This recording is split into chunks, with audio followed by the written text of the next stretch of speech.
when it becomes an option on the buffet of end of life, or, because life is so difficult because of pain, suffering, however that's interpreted. And I know that the bill isn't specific on that. So, arguably there could be somebody who just feels like they're a burden, somebody who doesn't want to use all of their savings or sell their house on home care, There'll be a background, insistent moral pressure.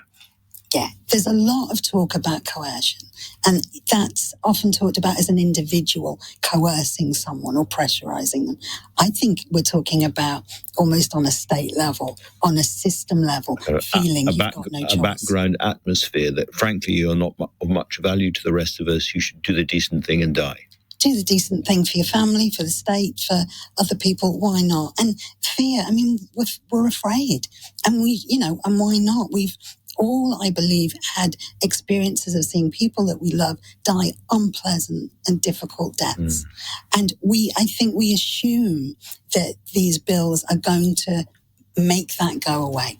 And actually, we know that over half of the people that currently go to Dignitas, they wouldn't qualify under this bill or a bill like this. The bill is pretty limited, isn't it? It says you've got to be expected to die within 6 months, and you've got to have 2 doctors and a High Court judge signing you off, as it were. So it's hard to see how it's going to spread to too many people out of those categories. Really? Well, okay. I have 3 reasons why I don't believe that. What I believe is happening, which always happens, is it's about getting the bill over the line. Mm-hmm. Let's get it into Parliament. Let's get it voted on. Let's get a yes. Okay. Even on the 29th. And then it gets amended, you think? Then it gets amended. Then it gets discussed. And that's what it'll be. I think Kim Leadbeater will say, you're obligated to vote yes on the 29th so that then we can look at the devil is in the detail. And I say that as an atheist. So I can see that that's going to happen then.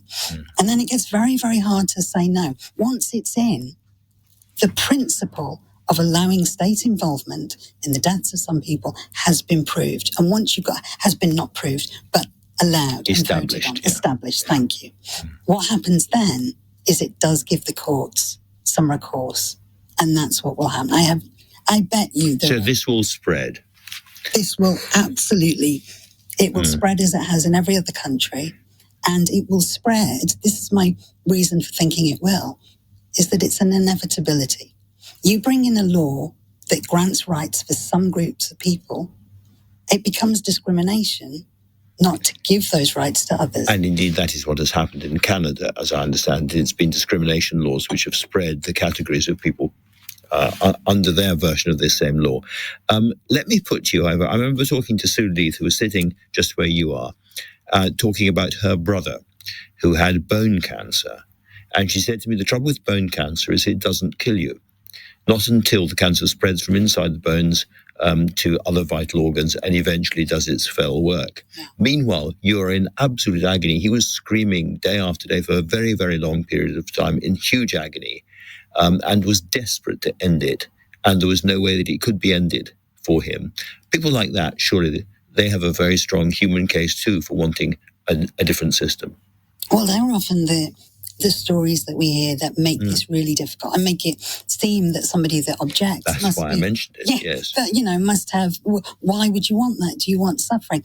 I guess what I'm looking at is, no, I'm not denying that or saying this is easy, but I'm saying that are we in a position to listen to these stories where people are not getting the right support at the end of life, or we don't know what support they would need, versus the protection of those who are not vocal and who may be affected by the bill.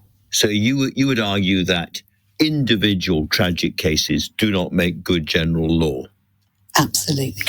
And you're off, I know, to talk to MPs yourself now.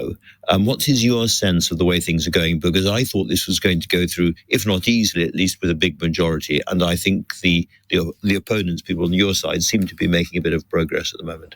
Well, I think whatever you think, whatever you believe on this subject, and I think there's a lot of, particularly the newer MPs who really don't know what to do. This is a private member's bill. It will be their first private member's bill. So they've got to learn that on top of everything else. And it's one of the most hot issues of our lifetimes in a way.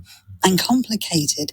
I think the fact it's being brought in quite hurriedly, there's 18 days till the bill and we've only just seen it. And like I say, it's a private member's bill. It won't get the time. It gets 5 hours on the 29th. I think there are real fears that this is something. This isn't in the manifesto. This wasn't in the King's speech. This to be one of the most major things and first thing that Labour brings in when they've got a lot of sorting out to do. I don't think people are comfortable with that, whichever side of the fence you sit on with this. It's difficult. I don't want people to suffer. None of us do. I just don't believe that involving doctors in end-of-life decisions so that assisted suicide becomes a medical treatment, I don't believe it's safe. Liz Carr, thank you very much for coming and explaining that to me. Thank you.